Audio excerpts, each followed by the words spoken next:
Madam Vice Chancellor, Professor Moya, Professor Nirmala Banerjee, dear Nirmala, dear colleagues, dear students. It's a very great honor for me to be giving this lecture and launching the festivities for the 200th anniversary of this prestigious secular institution, Presidency University.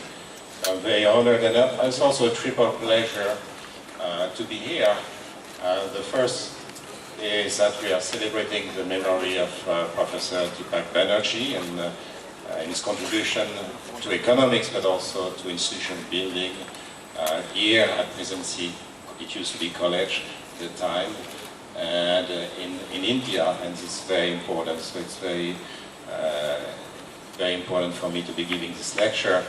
But also, it turns out that Jean-Jacques Banerjee is the father of Abhijit Banerjee, who is a very dear old friend and a fantastic economist. So it's also, I know how moved he is from in those series of lectures. So it's very nice. And finally, also to be chaired by this lecture, to be chaired by Professor Amartya Sen, who is also a dear friend, an old friend. And this lecture is going to be. And by the way, Amartya, thanks so much for the kind words. We appreciate. This lecture is going to be pretty unusual for me. Also, I've been interested in the topic of morality for about 15 years, but I should say right away that Amartya Sen has been interested for, I don't know how many years. Actually, when I was a student in Boston, I heard 3 lectures of you on this particular topic. So, I feel like I'm early in the game, but when you look at Amartya, it's I'm certainly not early in the game. So let me start on moral reasoning. I'm going to try to talk from the armchair. I'm used to moving a lot when I lecture, and I'm going to try to keep quiet and seated. And if you see me stand up, don't worry. So next. So this is not the right. Those are not the right slide, I'm afraid, but that's okay. The moral status of society and organization is more and more disputed nowadays. There are lots of questioning about that. And I would like to talk a little bit about this issue of morality and markets. And this is something that has become more important to me, of course, over the years, because also of the Nobel Prize, because you get questioned all the time by people outside economics, by journalists, by politicians, and you have to think more about what we really are doing. And here is the outline of the lecture. I'll be talking very quickly about what morality means, or at least, I don't have much to contribute on that, of course. And then I will talk about the criticisms that are addressed to the economist Weltanschauung, which is a vision of the world of economists, which is often criticized. I will be talking about the morality of markets. Perhaps I will have a little bit of time to talk about the alternative to markets and their morality. I'm doing a fair amount of research on morality and its fragility. I should have said right away that much of what I'm going to talk about is joint work with Roland Benabou, who is a professor at Princeton. I'm also doing research with Armin Falk, who is an experimentalist in Bonn.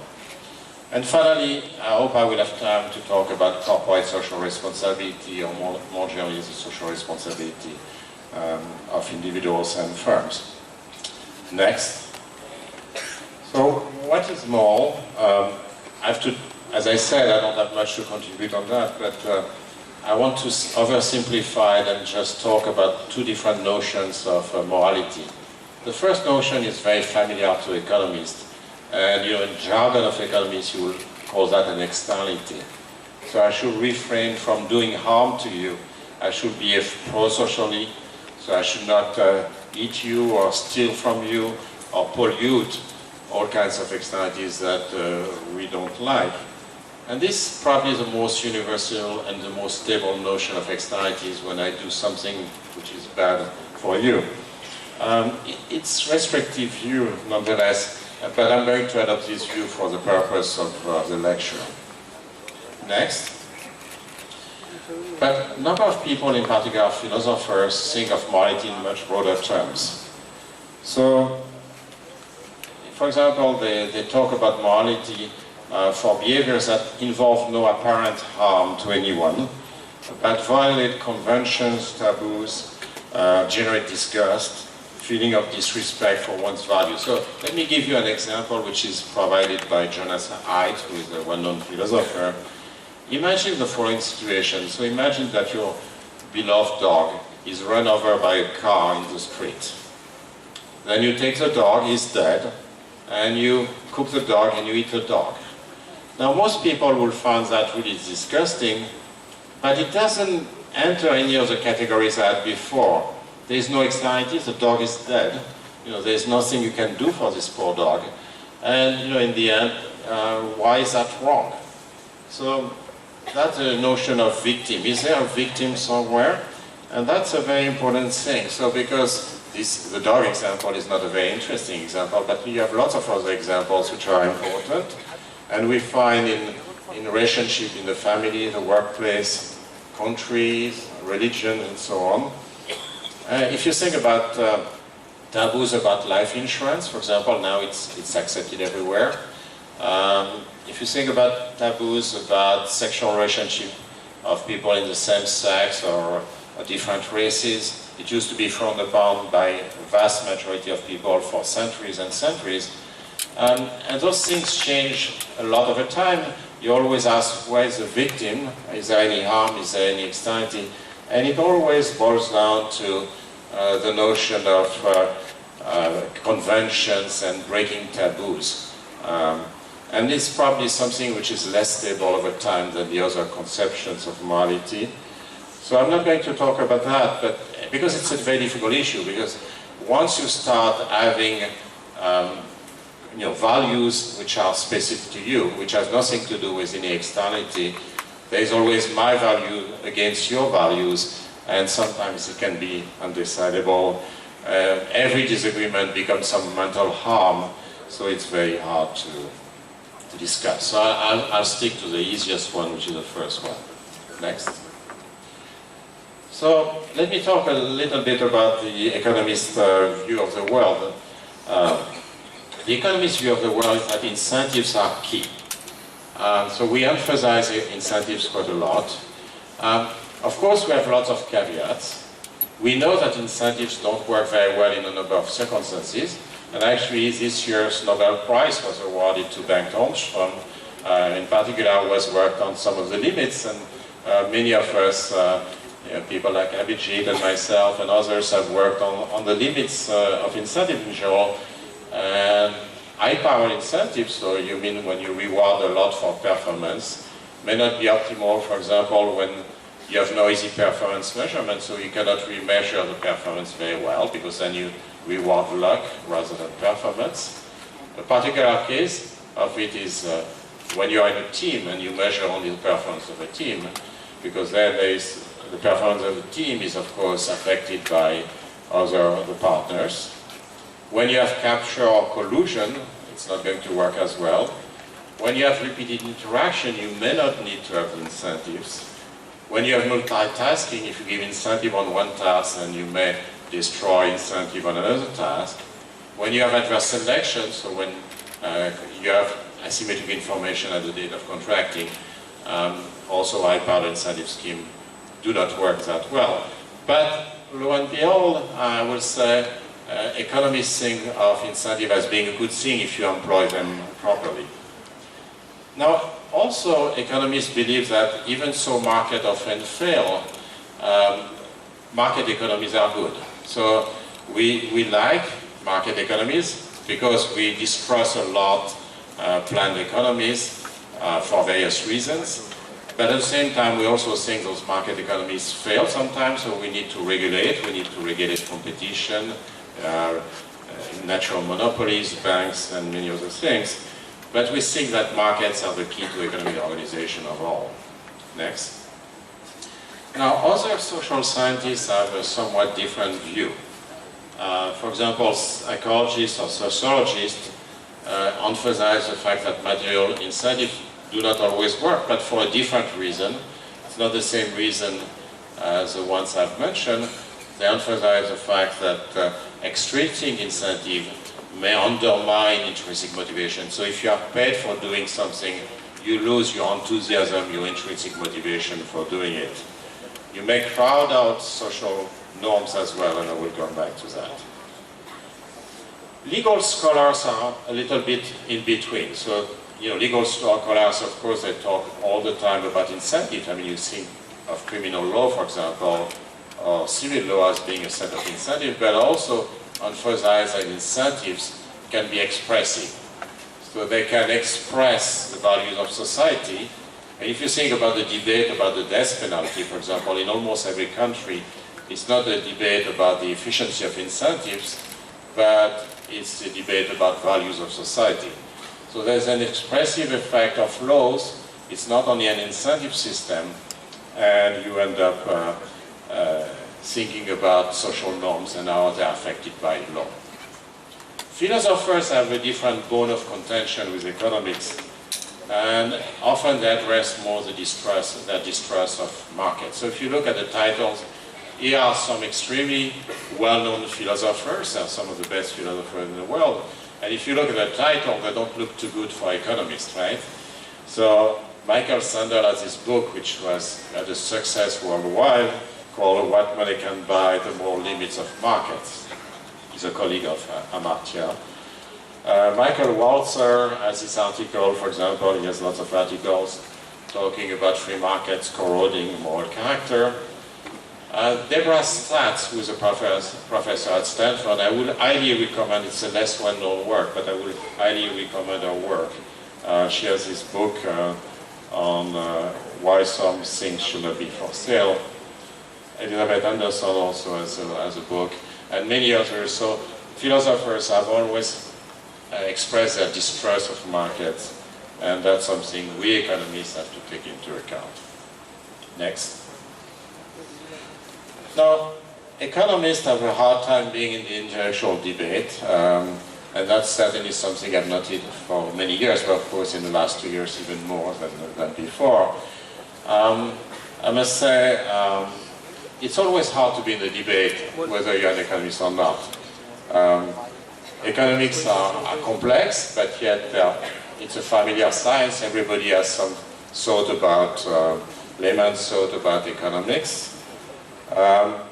There's always the issue of grand claims versus trade-offs, especially when you are interviewed in the media. It's very hard because you're trying to explain something which is a little bit complicated, and there are trade-offs, and you explain an opinion on what's more important. But then, journalists and politicians usually want to have very clear, no trade-off message, and it makes it a little bit difficult. But also there is a market for virtuous indignation, and of course we hear a lot of complaints about our vision of the world. And it's not new. I mean, here I have a quotation aside from Edmund Burke. Edmund Burke was one of the founders of British conservatism, and in 1993, that's when Marie Antoinette was beheaded. He said this wonderful sentence, which actually was given to me by my colleague in Toulouse, Paul Sebright. But the age of chivalry is gone, that of sophisters, economists and calculators has succeeded, and the glory of Europe is extinguished forever. People equate economics with market, with laissez-faire, which is not quite right. Of course, economists are not for laissez-faire. Therefore, markets is different. Therefore, making people accountable, making firms accountable, making government accountable. This is very different from laissez-faire, and people don't really understand that. There are also criticisms about economists as being selfish and insular individuals, and I could address that if we have time for questions. Next. Well, next slide as well. So let me talk about economists as communicators of social sciences. Something that I've learned about the years is that one of the reasons why economists have a hard time to communicate is that we force ourselves to think about invisible victims. And we all have cognitive bias, including economists, by the way. And we tend to have heuristics and also to look at the direct effect, because that's the simplest thing to look at. But we economists talk a lot about indirect effect as well. So if you think, for example, about rent control. Rent control is a nice policy, it's a generous policy. You want to limit the rents for people, and usually people who don't have that much money. So on the face of that, it's actually a very nice and generous policy. But of course, economists point out that it's going to have a number of indirect effects. The supply is going to go down, and then over time, the quality of the housing is going to be reduced, because of course there won't be any improvement. So what actually was a nice policy turns out to be in many countries a disastrous policy. But many people see the direct beneficiary of the policy, they don't see the indirect victims, which are the future generations and those who won't be able to find decent housing. And I could say that also about employment. For example, I've been a big advocate in the last 15-20 years with Olivier Blanchard of labor reform in Southern Europe. Because, as you know, in Southern Europe, people don't find a job, the young people don't find a job, and also the people who are 50 to 64-year-old, they don't find a job anymore. Because firms don't want to create permanent jobs because they are excessively protected. Again, it looks like an extremely nice policy because you help people keep a job, but then the consequence is that all the job creation are short-term jobs, non-permanent jobs, which are not very good jobs and get no training. Now, the difference with medicine is that the side effects actually are usually borne by different people, who are invisible people, not visible people.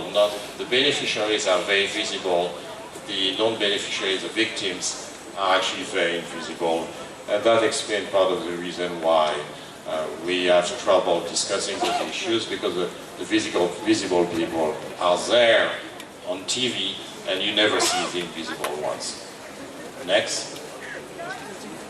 Another difficulty for economists is in communicating their science is that we are bearers of bad news. So we bring bad news, and let me explain a little bit why is that the case. In a sense, economic analysis exposes our deep values, things we don't want to see, we don't want to believe. So when an economist talks about incentives, you need incentive to improve the world because people don't behave well enough. Then it's also a message of society, which is a society is not the one we would like to have. A society in which people spontaneously will not pollute, will pay their taxes without any check, or will do nice things and will never cheat.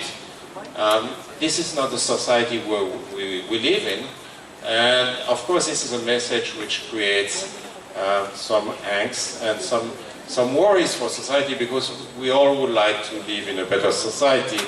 Same thing with budget constraint. We would like to live in a society where we will not have to calculate and be constrained by budgets.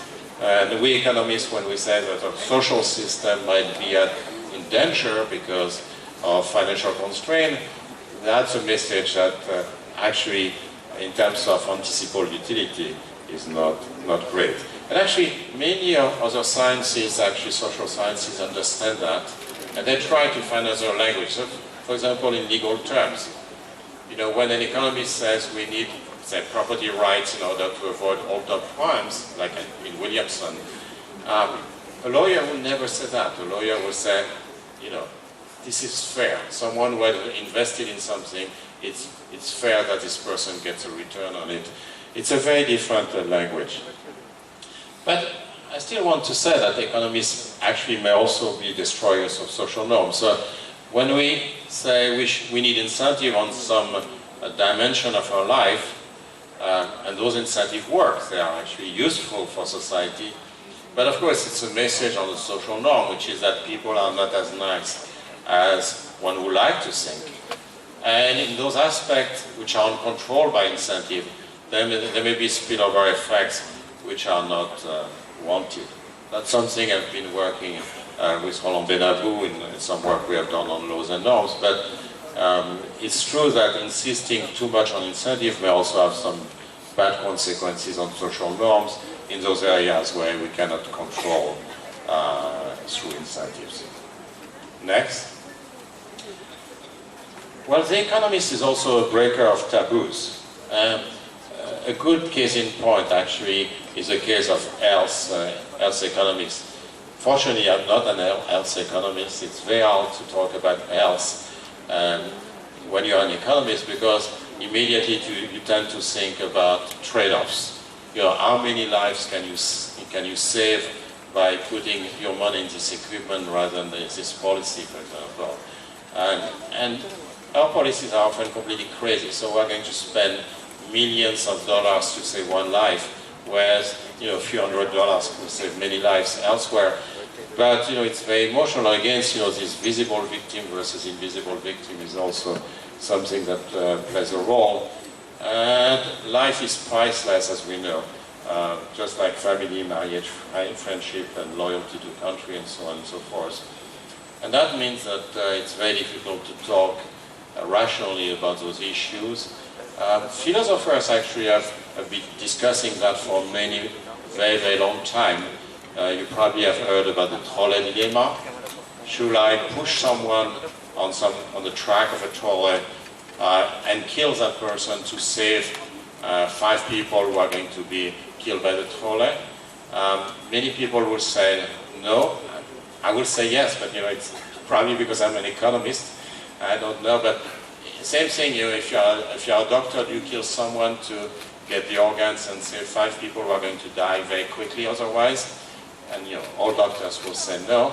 It's very difficult, and we see that now all the time with there's this big debate about the driverless car, and now it's going to be programmed in part of the software. Do you sacrifice the driver, or do you sacrifice pedestrians down the road? And that will be decided in a cold state by the computer now. And a colleague of mine in Toulouse, who is a psychologist who works with us at the Institute for Advanced Study in Toulouse, has actually published influential research on that. Next. Our market's small. So let me take an example. I don't want to beat on your colleague Amartya, but if you read Michael Sandel's book, he argues that a wide range of goods and services, including babies for adoption, surrogate motherhood, sexuality, drug, military service, pollution permits, votes, organs transplantation, they should not be commoditized for markets. No more than friendship, admission to elite universities, Nobel Prizes, they should not be purchased. Hasn't been purchased in our 2 cases, I can tell you. Or genes to be patented, and like there are what's called repugnant markets. Okay, it's more general than that. Next, so if you look at the Pope's recent encyclical Laudato Si on climate change, I found that very discouraging, I must say. At some point, he said that the environment can be safeguarded or promoted through market forces. So you need a deeper spiritual transformation of society, replacing consumption with sacrifice, greed with generosity, wastefulness with the spirit of sharing. And of course, I can only agree with the idea that it would be nice if we could replace our society with much nicer people. But the truth is, it has been 25 years since we have known and agreed upon more or less that actually the planet is in danger. So we have exhorted people, firms and governments to actually emit less carbon for 25 years. And by and large, almost nothing, and I insist on that, and I could speak for hours about that, has been done in the meantime. So basically, calling people to be nice, I completely agree, and I will do that at the end. But still, if we don't have economic incentive, we are not going to save the planet. And I want to be very clear about that. And I think, criticizing economic incentive is a dangerous game. Next. And I want to defend, I don't want to be too complacent with economics, but I want to define a little bit what economists do. And to say that lots of the things which are criticized are actually instances of market failure. Market failure, and people in economics have been talking about that for at least 20 or 30 years. And if you understand economics, you have to understand that a number of those criticisms have been somehow addressed in the past. So I will rephrase that in terms, and I'm going to use a little bit of jargon of economics in terms of externalities. So if you take, for example, the market for adopted baby, there's a seller, the mother, for example, the parents of the child, and the buyers, those who are going to adopt the child. Now it could be a market. The problem with that is that there is a third party who is deeply affected by the transaction. It is a child. And there is an externality on the child, and it's not part of the contract. It doesn't decide. Similarly, if we had a market for votes, a democracy in which you could sell your vote to somebody else, then, of course, whenever you sell your vote, those votes will be purchased mainly by the rich firms and the rich individuals, and there will be an externality on the rest of the population. So it's a simple externality argument. It has nothing to do with morality in a complex way. It's just an externality argument. The second example I want to give is what we call internality.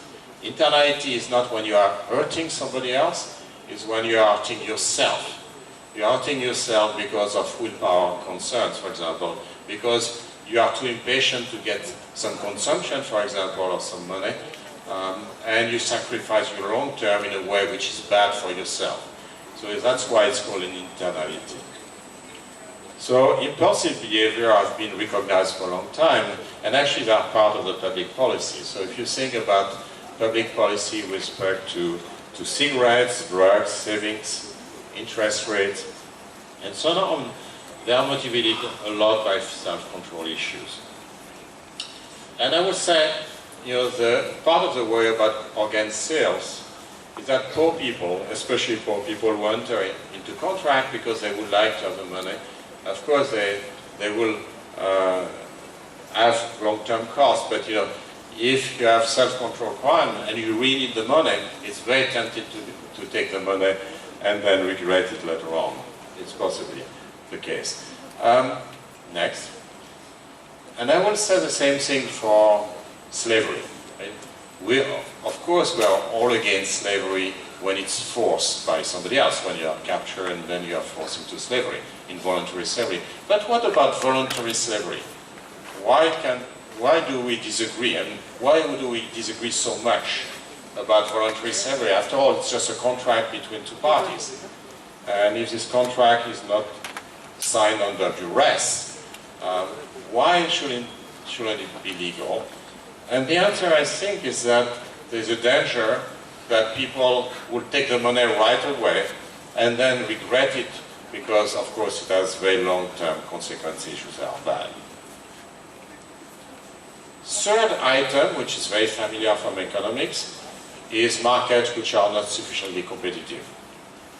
So, for example, there is a very strong opposition to peak load pricing in some cases. So, for example, if you think about Hurricane Katrina,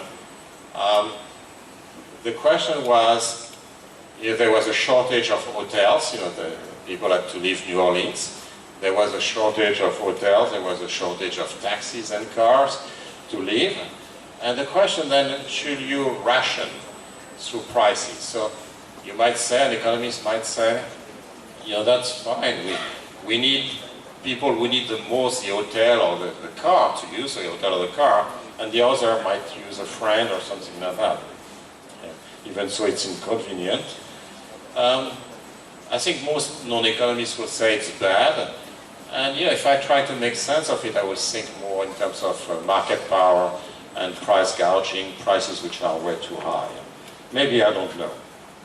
The fact is that in general people prefer some allocation which is based on random things. Fourth item, asymmetric information. People have been working now for 30 to 40 years on asymmetric information. And Abhijit here has worked a fair amount on that. And of course, the issue is that if you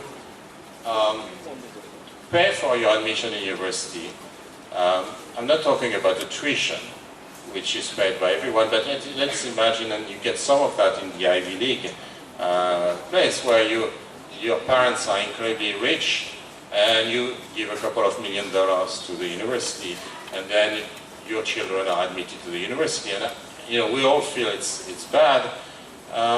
It's not, but the issue there is that, of course, that dilute completely. If everybody did that, that would completely dilute the signal which is sent by graduating from the university, as opposed to being a good student. That simply means that your parents are wealthy and you want to avoid that kind of situation. And of course, if you are paying for a scientific prize, then the scientific prize will have no value whatsoever because it will not be a signal of the quality of the research. Next, fifth item is image spillover. So this is something also that we have been working on. You can think of that as being an anxiety of some form. So you have the case where a contract between two parties is actually good for the two parties, but there will be an image spillover on other people. So in Europe, I don't know about India, but for centuries we have had this very weird thing that there will be competition for tossing people of small size.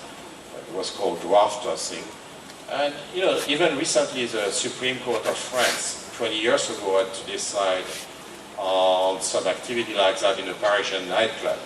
I was outraged and at least very surprised to learn that even in France 20 years ago, the Supreme Court has to decide on this thing. And actually the person, and actually said that was illegal, but the person who would appeal actually was a person of little size, which said, I don't mind being, I'm well protected, that's my living, I make my money this way. Why should you take my job away from me? And the answer of the Supreme Court was actually that the issue is not you. You have given your consent many times. This is not a dangerous activity because you are protected with an helmet and many other things. But the issue is the image for people of small size. And there is an anxiety that it's bad for the image. And same thing I will say with prostitution of women, for example. And often it's not voluntary quite because of course there are pimps and there are traffics and the like. But there's also, and you could also invoke other things, some of the issues that I've said, but also there's the image of, for other women, which is degraded there through the prostitution activity. Sixth item, crowding out. And that's what I was mentioning earlier on the hidden cost of incentives, that if you give extrinsic motivation in terms of performance-based scheme, so for example, if you pay for giving blood, then you are going to reduce intrinsic motivation. And there are a number of experiments of that, and this is only for, in my view, from some activities, and part of my research with Roland Benabou and also the research of a number of other economists, both theorists and experimentalists, has been to try to understand why extrinsic motivation might crowd out intrinsic motivation. So, next. So, one of the things that we worked on is, in technical jargon, what's called the informed principle story, but basically saying that the incentive may send a bad message to the agent who is subject to incentive. So, for example, it may signal a lack of trust. It may signal that the task is difficult. It may signal a different social norm. So what happens is that the incentive may actually help getting supply of prosocial behavior or supply of work by your children at school, but it may also complicate what's called re-engagement, so that next time when you withdraw the incentive, it's not going to be very good. And there are a bunch of both theoretical work and empirical work on that. Sometimes it may also have an impact on it may signal also something about the incentive of the principal, the one who designs the incentives. So actually my co-author Armin Falk has done important work on that. So if I try to control you through an incentive, you are going to think that I don't trust you, but you also might think I don't really like you and I think you are not a worthy person. And then it may backfire, for example, if you have reciprocal altruism, it may backfire in many ways. So basically, this line of research, which I don't have time to describe, is based on the idea that the incentives are going to send a negative signal and are going to reduce intrinsic motivation to behave well or work hard. Next. The other line of research has nothing to do with the fact that the designer of incentives is being informed. It has to do with the fact that incentives actually reduce the ability of the agent subject to incentive to signal generosity. So basically it impacts the social and self-image concern, concern that Adam Smith actually, in his fantastic work on not the wealth of nations, the Amartya, you're going to help me because you are the theory of moral sentiment. In the book, I know you're a big fan of Adam Smith, and the theory of moral sentiment is a wonderful book. You was already talking about that, but in modern terms, you can think of that as a signal extraction problem for the statistician in the room. Basically, when you pay someone for behaving pro-socially, the audience, it could be you or it could be myself, because I'm trying to build a self-image, won't know whether I'm doing it because of the money, because of greed, or because I'm a generous person. So it can actually backfire, and there is a large amount of work now on this particular issue. So incentive in some specific circumstances, and now we know better which circumstances they are, may actually backfire. Next. Finally, I would like to insist on the fact that motivated beliefs may explain also part of the opposition to incentives and markets.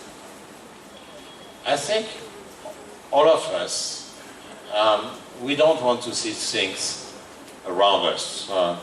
We don't want to see inequality, for example. If you think about kidney markets, for example, or organ markets more generally, I think part of the objection is that most of the people who are going to sell their organs, or as in some countries are selling their organs, actually are destitute people, actually are very poor people. And that clearly reminds us that we live in an unequal society. Same thing for prostitution.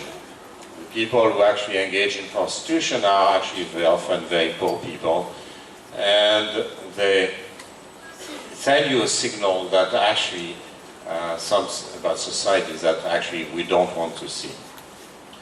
And this is a more general phenomenon. So for example, public execution. So think about the death penalty. In France, the death penalty was abolished in 1981, and I think it's a very good thing. But way before that, since 1939, there hasn't been any public execution. All the executions were secret, it's a kind of secret between 1939 and 1981. Why is that? Well, simply because in 1939, there was a public execution, and this was awful. There were pictures, and the government tried to suppress those pictures. It was at 4 or 5 a.m., and there were lots of people rejoicing, taking a lot of pleasure in seeing someone being killed. They were bringing their children, and that was kind of shocking. So in 1939, basically, what the French government did was to keep the death penalty, but not show the executions. Just in the same way that sometimes the mayor of cities, they say, oh, we are not going to put prostitution there. Let's try to hide it somewhere else. It's because we want to live in a good society. I come back to this thing. We want to because of anticipal utility, we want to live in a good society. And it's actually pretty good. It's pretty bad to see what's happening. And we could talk for hours about why we are opposed to corporal punishments. Let me just give you an example. Let's assume that I'm tried, I've done something bad, and I'm condemned for 10 years. But I've done something very bad. 10 years of jail. An economist will say it's very inefficient, it's very costly for the government, was to keep me in jail for 10 years. It's very costly for me because I'll be in jail and suffering for 10 years. So let's have a deal. Let's trade. Government is going to offer me, if I want to, it's going to be informed consent. If I want to, I can suffer some corporal punishment, which will be very painful, but then after that, I'll be free. Do you agree with that, for example? And I'm quite sure that most of you will say no. But you have to ask why. If it's good for the government, if it's good for me, because after all I decide to do it, why is that you disagree with this policy of offering an alternative to jail? And just think about it, and it's actually very important, very useful to think about this particular issue.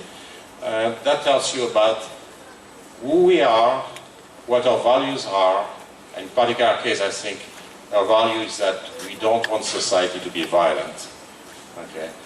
And what implication does it have for economics and for public policy? So I want to keep some time for talk. So let me maybe skip. We could discuss more alternative to markets. So alternative to markets, maybe you can just show the next slide. Next.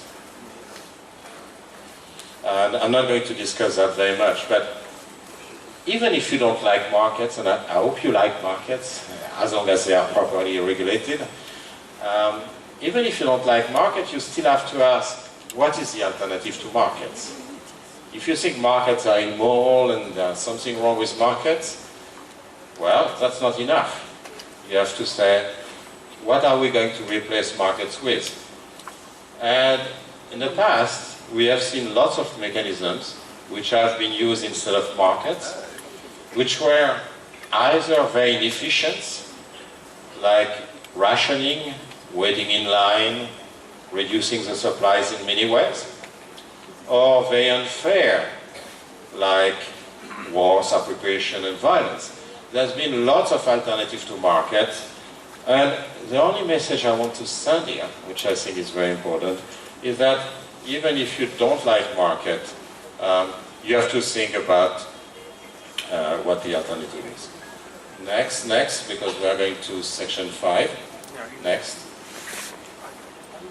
Something I've been working and found out in the last 10 years and more recently is about the fragility of morality. Morality actually, when you run experiments, is very fragile. It changes very quickly. And one of the factors that makes morality very fragile is narratives. Narrative is very hard to define, but you can think of narrative as being any story, life experience, or heuristic that has the potential to alter your beliefs and therefore your actions. Now, I want to insist that the stories, which are so prominent and we said in politics, for example, politics stories are very, very powerful, and often they are not true actually, but they must contain a grain of truth, something that is going to lead you to change your beliefs, or at least momentarily to change your beliefs. Actually, some of the most successful narratives, think about the Nazi narratives with the Jews, is a good example, a good case in point. They can be plainly wrong. Sometimes they are just correct, but they are just an incomplete story. And therefore they can be misleading if you don't go further. And also, something we know pretty well, if you are an economist or a statistician or a social scientist, is a complete confusion between causality and correlation. Very often people think correlation is a causality, and of course it makes public policy very bad. those stories, life experience or heuristic, can be fortuitous, so they just can come out of the blue. They can be designed and communicated by some entrepreneur, some narrative entrepreneur, or they can be sought by herself. Okay? Next. Now, why is that narratives are effective?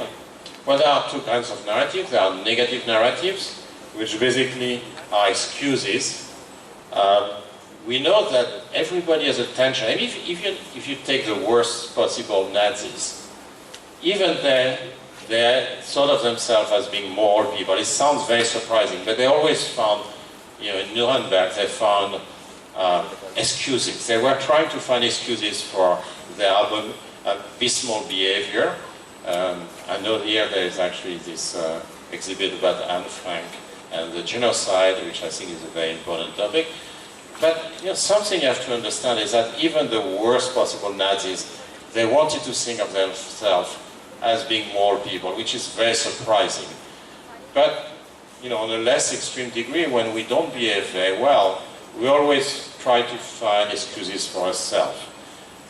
And we try to find negative narratives, excuses. That reduces the conflict between immoral action and self-image. So, basically we try to downplay the externality. Again, to take this awful example of the Nazis, they were always saying the Jews are vermin and the like. They were trying to explain why they were not deserving of our respect. Or they were saying, well, I did it, but I was not pivotal. Actually, it's not me. I was just part of a team. Think about the platoon, for example, for killing someone. Or they were trying to magnify the cost.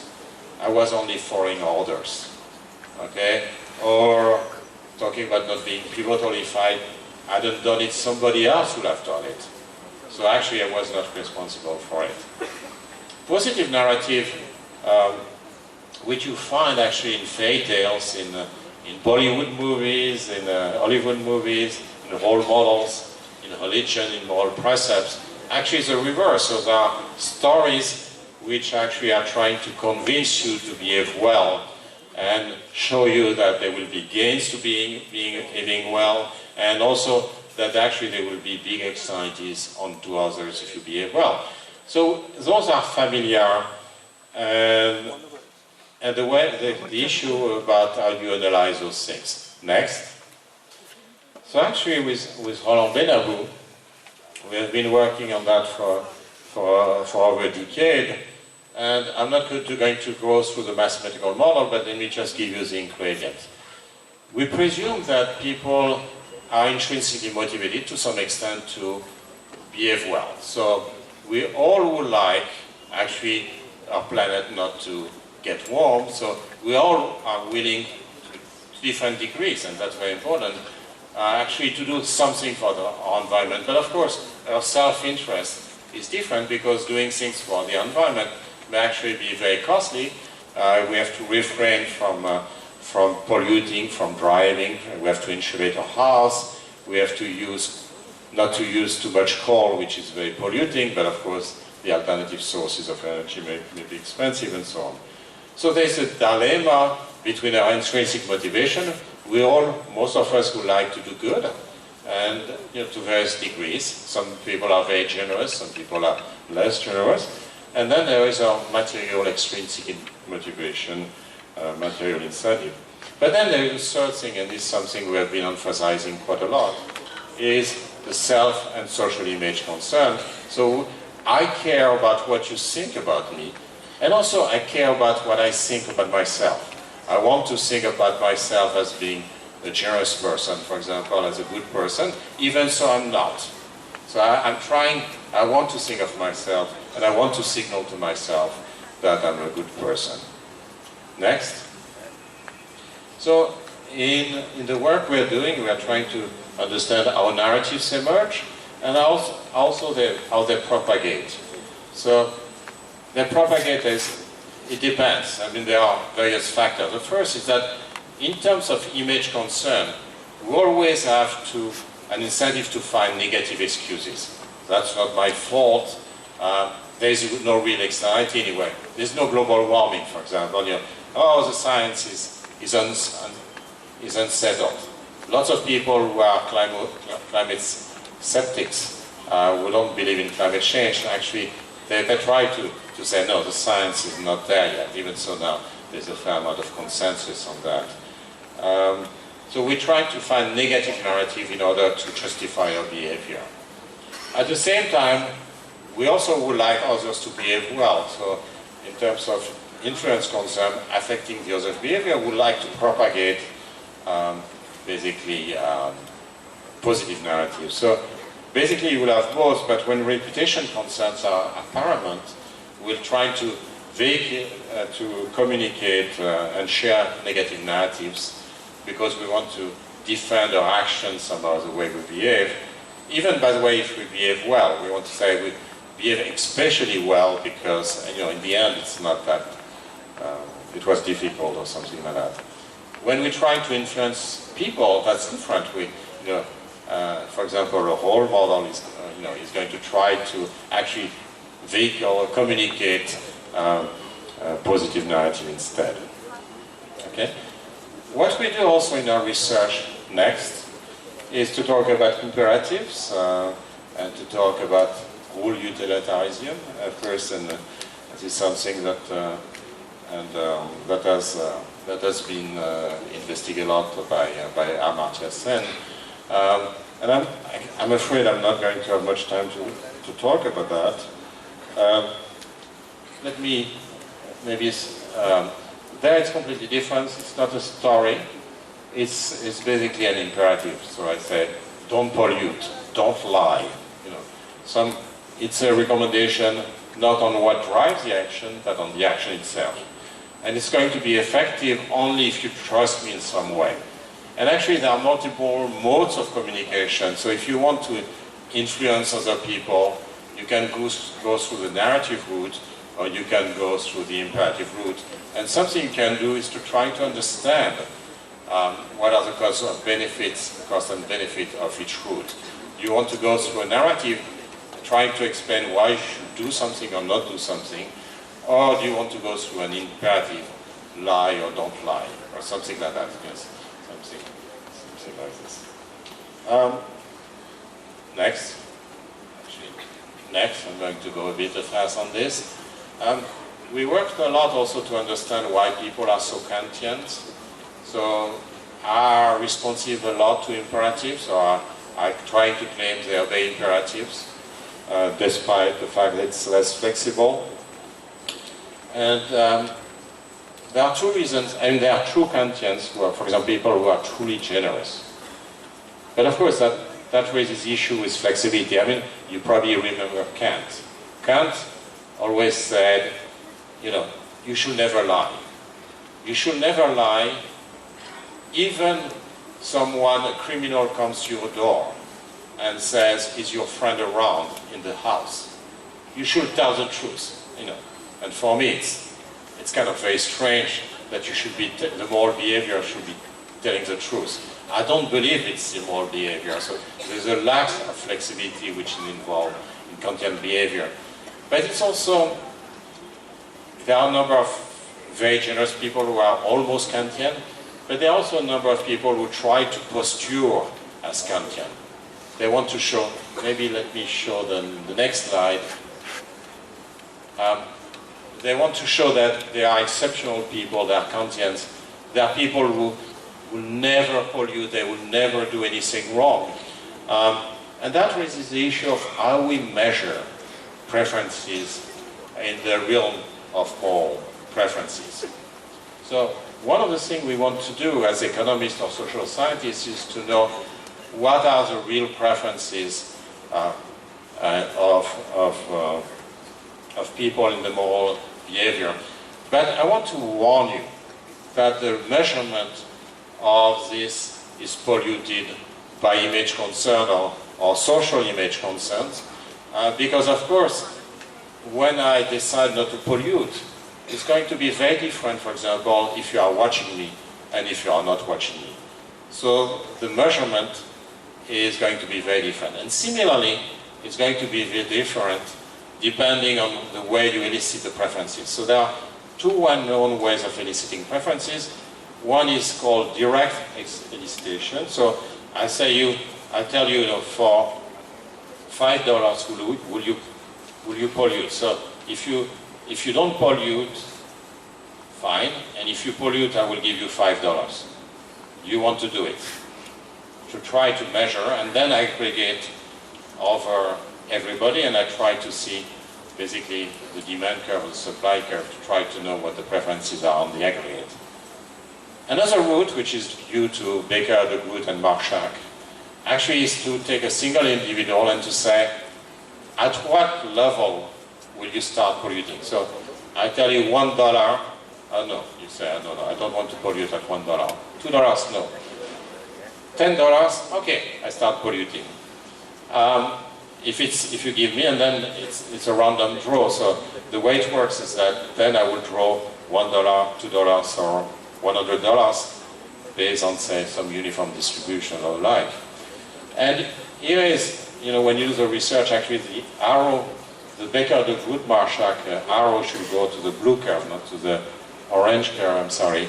But here is how you measure things, and you see that compared to the true willingness to accept, you get, of course, an inflation because of image concern, but it's a very different inflation depending on whether you use direct elicitation or Baker, de Groot, Marchak, which is you take a single subject and you try to see at what level the person is going to start taking the money. Next. How long should I still? I feel sorry for all of you who are standing because you must be very tired by now. But if you can keep with me for a few minutes, that would be nice. Okay. Thank you. So let me talk about corporate social responsibility. And let me first discuss the foundations of corporate social responsibility. Something that you may be finding striking is that in most countries in the world, maybe not North Korea, but most countries in the world, the dominant mode of governance is the shareholder value. So the control goes to shareholders. If the debt are not repaid, it may go to the debt holders, the control rights go to the debt holders.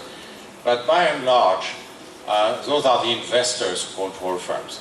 That's not true, by the way. There are also cooperatives, there are labor-managed firms. Actually, one of the things about free enterprise is that you can choose your governance structure.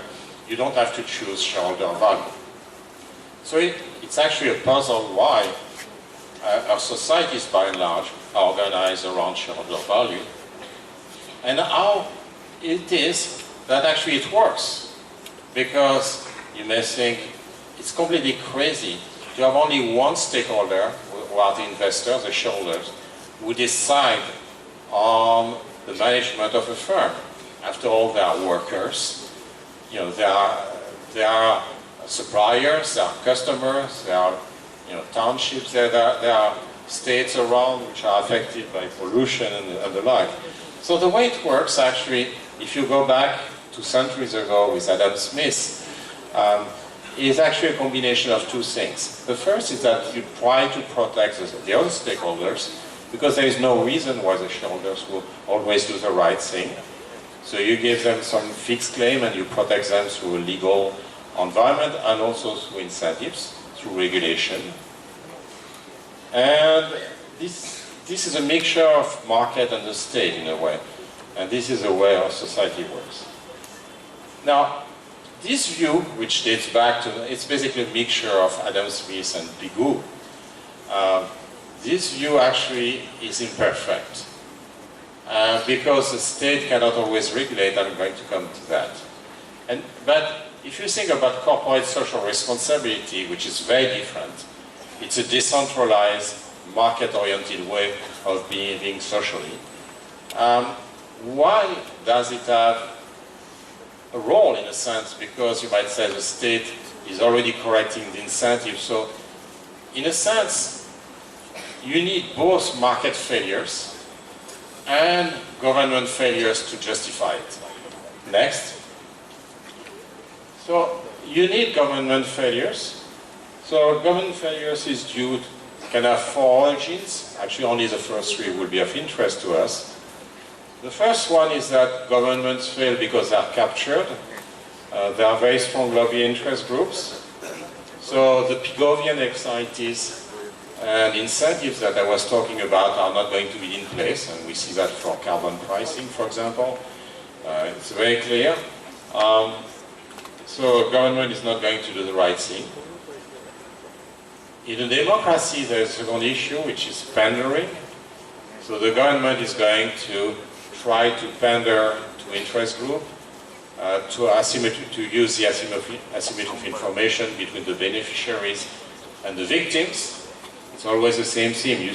The beneficiaries are always well informed, the victims most often are not well informed. And it's also going to ride on the prejudices of the electorate. There is also an issue that there is not one government, there are 200 governments in the world, actually more. And the problem is that we cannot always rule out. So in terms of taxation, in terms of climate change, in terms of labor laws, in terms of many things, and given that there is mobility of goods and services, of people, of capital, it's actually hard for the government to always do the right thing, because of course there are other states, other governments who don't do the same thing. Next, let me skip this slide. Next. So, let me talk about corporate social responsibility, which is a very important topic, but is not very well understood. Actually, economists by and large haven't done their homework, and I think economists have to do their homework to try to understand corporate social responsibility better. As I say, it has to be a condition, a combination of market failure and government failure. So basically, the individuals, the corporations, are substituting for the government when the government doesn't do the right thing. But before I do that, let me talk about the first view. The first view, the first time I encountered it, I kind of laughed. It's called the win-win. Doing well by doing good. You know, the first thing is, the first time I saw doing well by doing good, I said people are crazy. Why, if something increased my income or profit and actually was good for mankind, why would I do the opposite? It makes no sense, right? I don't want to be nasty just for the sake of being nasty. It doesn't make any sense. Now, if you think a little bit more about it, and actually there's different meaning to that in this thing which has to do with governance, which is long-term oriented. So think about short-term versus long-term. And we know that for various reasons, there are also failures in corporate governance. And sometimes you have an orientation of corporate governance and also incentives. There's another work I just published with Roland Benabou on bonus culture, which actually may be wrong. And you can think, and actually many sovereign funds think in those terms, not in terms of loss of profit, but in terms of maximization of long-term profit instead of maximization of short-term profit. And we economists have always said that what's important is the intertemporal profit, the long-term profit, and not this year's profit. So it's actually consistent with profit maximization. Second item is delegated philanthropy. So that's the second notion of corporate social responsibility, where the firm is a channel for the expression of citizen values. And there, I would say that the stakeholders, it could be the consumers, it could be the investors, it could be the workers, they want to be associated with a firm which actually does good for mankind. So think about Starbucks. I'm not talking about the Starbucks which is evading taxes in Europe. I'm talking about the Starbucks which actually is paying a bit more for fair trade coffee. Most of us are willing to pay a few cents more for a coffee if actually the growers get a little bit, the workers who work there actually get a little bit more money, right? Because it's only a few cents. You know, it's not a huge amount of money, and we are very willing to pay a little bit more to do that. We are willing to get a little less return on our investment if it goes to firms which are doing better. We are willing to sacrifice some of our wage if we are working in a nicer institution. So that's actually very important. But then I would say it's profit maximization again. When Starbucks actually pays a little bit more the workers, it actually passes it through to the consumer, and actually it responds to a demand by consumer. So again, we have profit maximization. Good behavior is not inconsistent with profit maximization. Next. The third one is different, and that will be my last slide because I really want to stop there. But it's an important slide as well. So the third item is philanthropy, which is insider-initiated and doesn't correspond to profit maximization. It's always hard to distinguish from the second one, for example, because they always image benefit from that. So it's actually very hard to find out. So we have three understanding of corporate social responsibility. I would like to end with three challenges that we have to work on. You have to work on, I think, which are challenges for the second and the third views: delegated philanthropy and insider-initiated corporate philanthropy. And they all have to do in some way with information. As you know, economics has changed a lot in the last 30, 40 years thanks to information economics and game theory. And of course, many other things like vast improvement in data and how people work. But information is very, very important because I don't know about you, but I just don't know how to behave well in terms of consumption, investment, and the like, because I don't know which firms are doing the right thing. So you need to collect data, and this is very hard because you have to collect data on what firms do, but also what the subcontractors do. You have to aggregate things, which is very difficult. So I was talking about Starbucks. Starbucks does nice thing on fair trade, but then it's going to evade taxes in Europe. How do you aggregate those things? It's very, very hard. Second thing is, are those actions important and useful? So for example, you know, if you are going to invest in something, for example, which are going to reduce greenhouse gases emission, you have to ask yourself, is it additional? Is it going to make a difference? So for example, imagine that there's a dam and it's producing hydroelectricity, and it's going to be there. It has been there for a century, and it's going to produce hydroelectricity. You might say, I'm going to be willing to pay a little bit more for the electricity of this dam, or I'm going to invest in a bond which is which uses the electricity money as collateral. But the truth is that by doing that, you are not going to have any effect on greenhouse gases because that will exist. It could just be a windfall profit for the firm. So you have to think about whether the action in the sense your action is useful for society or not. And it's very difficult. And on top of that, you have to value carbon prices, not only now, but in the future as well. And third item is, well, you also have to be a good economist somehow to know exactly what to do. What is socially responsible? And I would say there, corporate social responsibility inherits all the strengths and weaknesses of democracy, which is that it has to rely, because it's based on decentralized decision making, it's based on our actions, which is a very nice thing. It's also based on our knowledge and understanding of social sciences and the impact that things have. And I could go on and on about this thing. So tradable permits, for example, which have proved very successful in combating pollution in many, many areas, not yet in climate change, because as I emphasized, we do very little against climate change at this stage.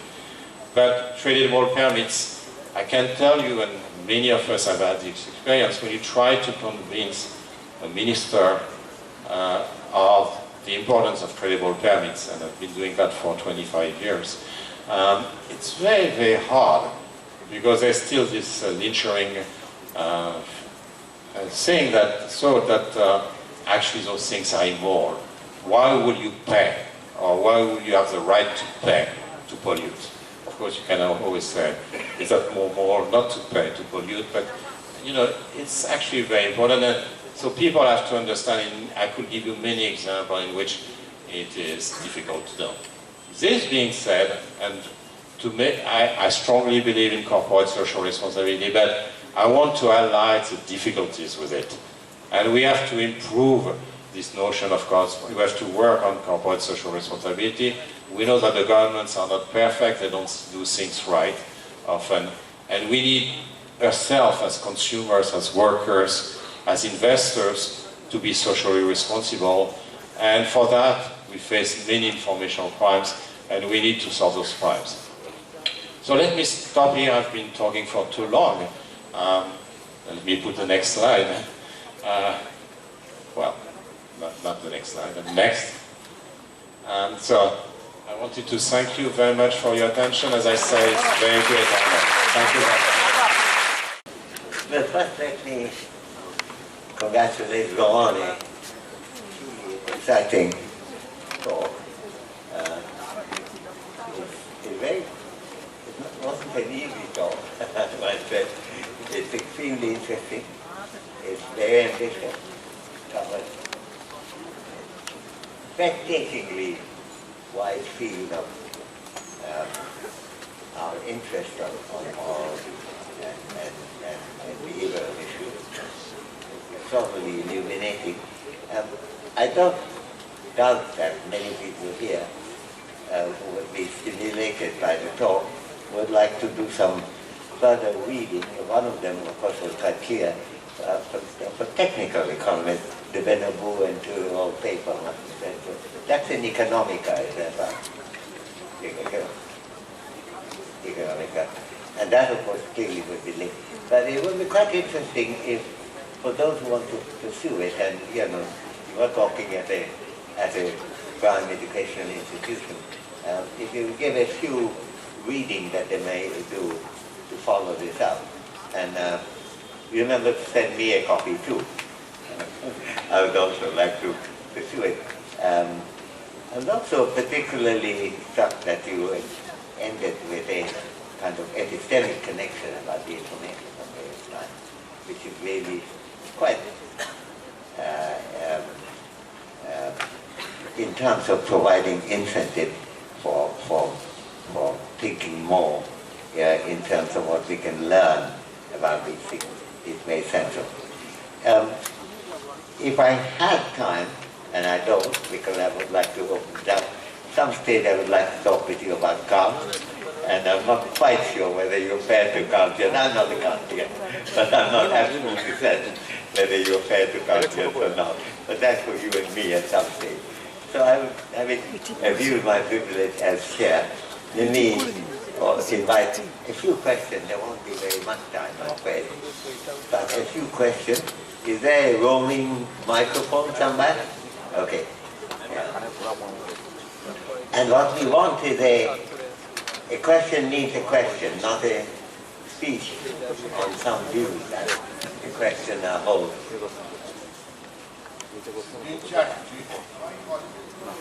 Yeah, can you announce that? I know you are. Yeah, this is Jean-Jacques from the United States. Really an exciting talk, but you covered quite a few areas, as Professor Sen mentioned. I would like to see some underlying narrative that hold the ideas together in terms of justice and fairness, because we started with a very narrow and one-sided idea of morality, which is do no harm and social good. But that's just one aspect of morality. If we talk about corporate social responsibility and fairness principles and all that, we have to get to the issue of justice. And that's where lots of research has been done. I didn't see much discussion there. I can of course talk a lot about that, Professor Sen's ideas and others, but I'm sure you know those things. So do you mind commenting on that a little bit? Sure, thanks so much. It's a very good question and I should address it. My view about justice and fairness I mean, you're going to think I'm a crazy economist, but my view about justice and fairness is that it has to do with a market failure, another market failure. So I like to think about morality by looking at the veil of ignorance. So we stand behind the veil of ignorance and we don't know who we are going to be. Whether will be a man or a woman, whether will be Indian or French, what our family will be like, whether will be secular, atheist or religious, and so on and so forth. And you ask yourself, in what society would I like to live? Okay? And in that, if you work behind the veil of ignorance, you already notice a few things. That what the market economy is going to give you is not necessarily a fair society. It's going to probably give you an efficient society, so it's going to give you a big cake to divide, but it may not give you a fair society, and often it does not. So, in my view, and this is real economic imperialism, is I see inequality and justice as being a market failure, actually, the lack of justice. So if you think, for example, about the right to education, the right to education is just like an insurance policy. If you are not born in the right place with the right parents and so on and so forth, that gives you the ability to get an education. So it's just an insurance behind the veil of ignorance. The right to education is just an insurance against not being born in the right place or with the right family, and so on and so forth. So you can basically think of those terms as being also part of the market failure. That's my own view on things. And in a sense, that's what economists do, because when they think, for example, about optimal taxation as well, they think about the trade-off between efficiency and equality. And behind the veil of ignorance, I think about people. And there's a long tradition with Hobbes and Locke and Rousseau and Kant and Arsenault and Rawls and so on. Thinking in terms of those terms. But when we economists think about taxation, we just try to think about behind the veil of ignorance, would I like? What kind of society would I like? What kind of redistribution would I like? Can I just follow up quickly on that? Would you like to comment on that idea of social choice as opposed to rational choice? Because with social choice, we go way beyond the veil of ignorance into the broader issues, the issues of equity, in a way that rational choice and veil of ignorance, that doesn't quite happen. I cannot answer this question in the presence of Amartya. so probably we could have a long discussion about this, and Amartya will be much better placed than I am to answer this question. Yes, sir. So self-responsibility and social responsibility. That self-responsibility is included in social responsibility. That way, if you work, the present economy situation has brought great pains. Our water situation is very bad, pollution, as you already told, is too bad. So how to remodel the moral responsibilities in the economic system? That practical way out, that should be framed. How we can frame those things, because we already know that we are doing in a bad situation about the biggest capital, which is the nature's resources and human resources applicable to that. Thank you. So in terms of social responsibility, I mean, I'm an economist, so I think that we need incentives and we need also social norms. So, part of the work I did with Roland Benabou is to, and many other economists have done lately, and including a lot of empirical work, is to try to see how you can combine incentive and social norms. So for the environment, for example, you want to give incentives, and that might be criticisms. I was very critical of COP21 in Paris because I thought that was the right vision of the world, but no real action was taken. So we need incentive because otherwise things are not going to change enough. But we also need social norms, so we have to apply social pressure in some way so that people change their behavior. But just having social norm is not going to be enough. I mean, the planet is going to collapse if we just rely on social norms. Because, let's face it, we are selfish. We want to do good to some extent, as long as it's not too costly for us. But in the end, we still, take our car or the plane.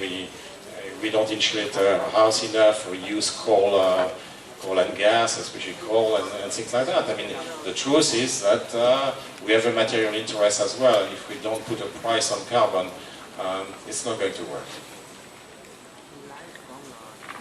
Hi, I'm Siddhant. I'm doing my PhD in economics from Northwestern.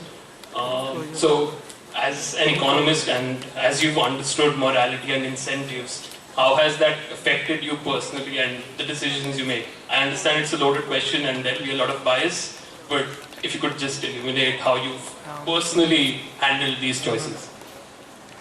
Do you have a more precise definition of what kind of behavior? I mean, the truth is that I'm just a person like everybody else. So, you know, I react to my incentives. My incentives are material incentives. There are image concerns. I'm also sensitive to image concern, and you know that's important. And I have my intrinsic motivation. So I love my job. You know, I still love research the same way I did when I was a student, when I was your age. So I love doing research. I love my job, but I also have extrinsic incentive, material incentive. I also have image concerns. You know, getting a scientific prize is something, you know, it's easy to say, I don't care. No, I do care. You know, it's part, you know, it's part of my life. So I'm just like anybody else. I'm reacting to the incentives. By the way, when I talk about politics, I mean, this is something, I just wrote a book in French, and it's going to be translated into English this year, where I talk a lot about what it means to be an economist, and also what it means in terms of reforms we should be undertaking and how should we run the economy. And you know, people thought I was too nice to politicians, for example. But the truth is, in the end, I think it's very bad to basically talk about politicians too negatively. I'm always upset about what politicians do. But I don't want to be nasty with them, because many of them start, you know, kind of generous. They want to do something for society, and then they get caught up by the incentives. And the incentive as a politician is, of course, to be re-elected.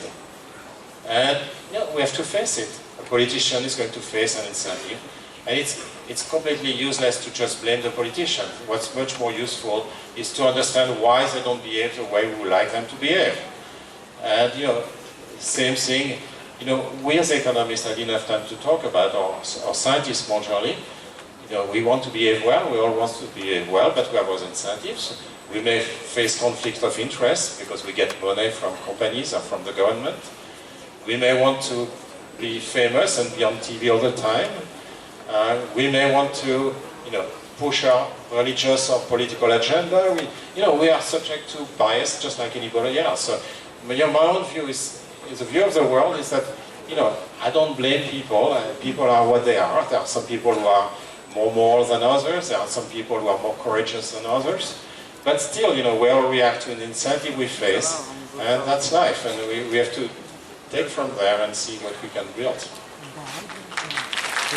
That was a wonderful answer. Now that I've equipped myself with another microphone, Presidency College is so rich that, you know, Presidency University is so rich that we can have two microphones. I said that was a very good answer. Do you want to take some more, or are you? I think I'm not the one who's suffering most here. Why don't we take two more and then call it a day? Easy questions. Hello sir, this is Shani Malaka. I'm an ex-student. I want to ask a very simple question. I want you to throw some light on the concept of demonetization and morality. Well, I want to ask that, do you think as an outcome of a demonetization policy, if there are more invisible victims rather than direct beneficiaries, does the issue of morality come up here? That's my question. There's no TV and journalists. I hate that kind of situation. I'm not an expert on demonetization. By the way, if you want to read on the topic, there's this book by Ken Rogoff which just came out on the curse of cash. You might want to read it. It's not about India, so you need to know more actually than just a book in order to see. people want to get rid of cash for several reasons. And you see that in Scandinavia, for example, Denmark or Sweden are trying to get rid of cash because it's more efficient, but also there are two basic reasons because you might want to get rid of cash. The main one, which is applied to India, is of course to get rid of corruption and the like. There's another reason, which is more specific and doesn't quite apply to India, is when you hit the zero lower bound in terms of interest rate, you might, it's very hard if you have lots of money around to go to negative interest rate, even so you might want to go to a negative interest rate. But let's put that aside. And what we want to do is to have a progressive move toward a cashless economy. So a cashless economy, in my view, is probably a good thing. So I'm in favor. But you have to first start by removing the big denominations. So you want basically to keep the 100, maybe 500 rupees kind of thing, but to have the small denominations. By the way, you're not going to get the money right away, the corrupt money right away, because you're going to end up with a situation where you started with a situation where this money has already been invested in real estate or gold or other things. And also it can be, as you see in India, you can get intermediary who are going to charge you a discount in order to deposit the money in the banks. So you are not going to catch much money with that. But you are going to make future corruption more difficult, at least if you need suitcases which are that large, with only 100 rupees billed, of course you are going to discourage a little bit corruption. And the thing I want to emphasize, again, I'm not a specialist of that, so I feel embarrassed to talk about that, but it's that you have to do it very progressively. You have to make sure that the poor people who are the most dependent on cash don't suffer too much. By the way, I mean, Denmark is a different case in point because, of course, there are many fewer poor people, but what they're trying, Denmark, Sweden, and other countries, some of them are trying to give debit cards to the poor, debit cards which will be prepaid, so you cannot get into debt, but at least you have small amount of money that you can use in your debit card. And that's what you have to do if you go to a cashless economy, because the poor rely heavily on cash.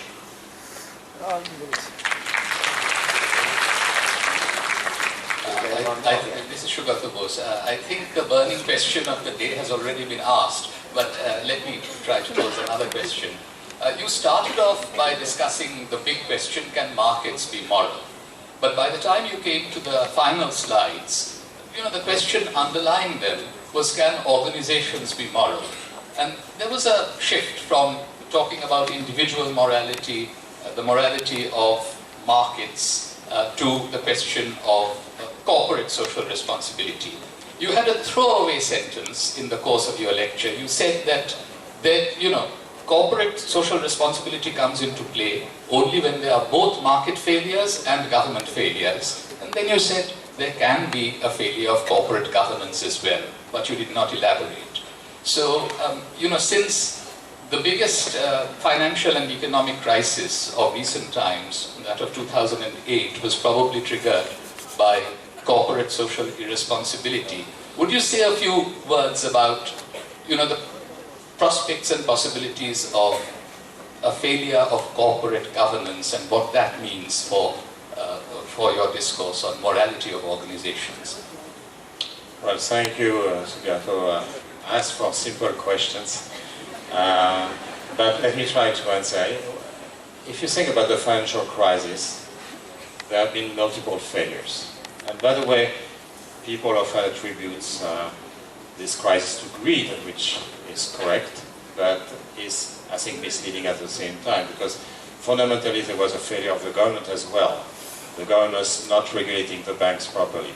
So just saying that the banks were responsible, if you have a situation in which you give incentive to the banks to do crazy things because they will be bailed out later on, then it's pretty irresponsible just to say that it's a fault of the private sector when the government itself hasn't done its job. So in terms of, there's a lot of debate on the failures of corporate governance and why we have observed so many short-term incentives. And that's what I was talking about, the bonus culture in some way. And there are many theories of that and many empirical works, and the truth is that it's a mixture of, I think, of many things. The first is a failure of corporate governance. You know, that the compensation committees are captured by the boss, for example, and then there's a fair amount. Actually, one of your colleagues at Harvard, Jean-Jacques, has insisted on that. The fact that the corporate governance is not done right, and the people on the board actually are not representing the shareholders quite. And they give a lot of incentives and a lot of money in terms of options and various schemes which are poorly designed. I could go on and on this particular theme.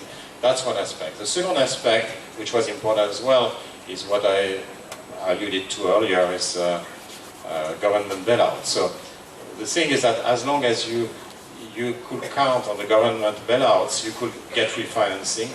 I mean, even AIG and and Lehman Brothers and others, they kept being refinanced because there was an expectation that there would be a bailout anyway. So you can take more and more risks to try to get out of the water, basically, and that's very dangerous. And then something we've been pushing with Roland Benabou recently is the issue of modest culture and the competition for talent, which is that even if you have good corporate governance, the simple fact that you try to attract talent is going to bias things towards the short term, and it may have some bad effects on performance, especially the long-term performance. So whatever, I think the first two are well established and cannot be disputed. But they are very different. The first one is really a failure of corporate governance. The other one is a failure of the state. Right? It's very different. And the truth is that we have to take all those into account if we want to understand and avoid a new financial crisis.